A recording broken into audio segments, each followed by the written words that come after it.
Assalamualaikum warahmatullahi wabarakatuh. Perkenalkan, nama saya Zahartul Jamal Putri, NPM 719212827.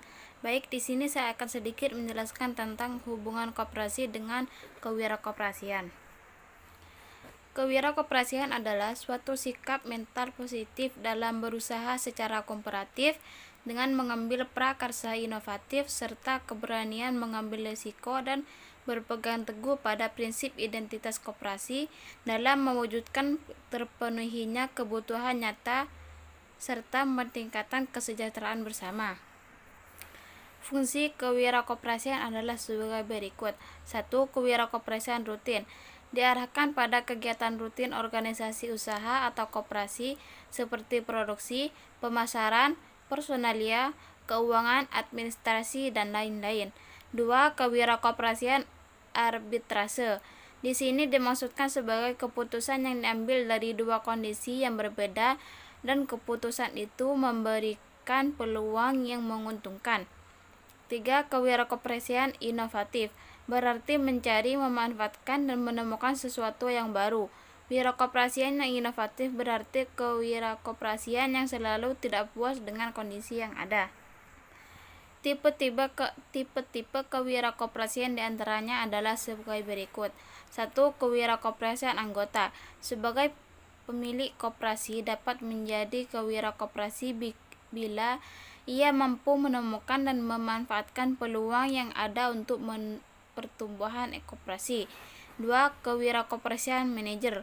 Sebagai pelaksana dan penanggung jawab kewirakoperasian, koperasi tentu sangat mengharapkan perubahan yang memberikan keuntungan.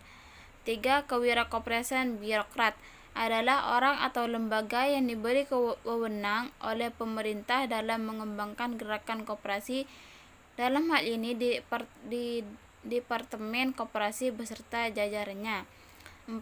Kewirakoperasian katalis berarti pihak yang berkompeten terhadap pengembangan koperasi kendatipun ia tidak mempunyai hubungan langsung dengan organisasi koperasi.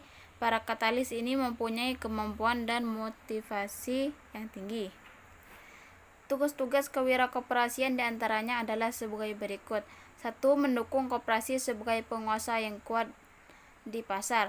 Bila masing-masing koperasi primer yang anggotanya para petani membentuk koperasi di tingkat atasnya atau koperasi sekunder, maka koperasi yang terbentuk akan mempunyai posisi yang kuat di pasar yang lebih luas, sedemikian seterusnya. 2. Kemampuan dalam mereduksi biaya transaksi. Tugas wirausaha yang kedua ini adalah menekan biaya transaksi. Biaya transaksi adalah biaya di luar biaya produksi yang timbul karena adanya transaksi-transaksi seperti biaya pencarian informasi, biaya kontrak, biaya monitoring kontrak, biaya legal jika kontrak dilanggar, dan biaya risiko yang mungkin timbul sebagai akibat terjadinya transaksi. 3. Pemanfaatan interlinked market. Interlinked market adalah hubungan antar pelaku ekonomi di pasar. Tugas wirausaha dalam hal ini menciptakan kerjasama yang saling menguntungkan di antara pelaku dalam interlinked market tersebut. 4. Pemanfaatan trust capital. Tugas wirausaha dalam hal ini adalah mengelola modal tersebut secara efisien dan meningkatkan peranan anggota dalam meningkatkan partisipasi intensif dalam pemanfaatan jasa pelayanan koperasi dan partisipasi kontributif dalam pembentukan permodalan yang baru. Syarat keberhasilan kewirakoperasian.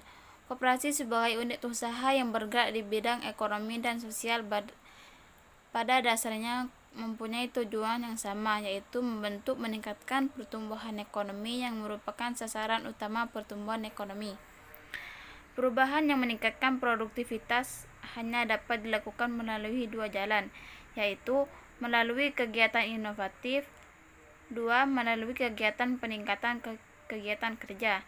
Masing-masing kemungkinan itu merupakan syarat yang memadai dan perlu dibagi perusahaan ekonomi.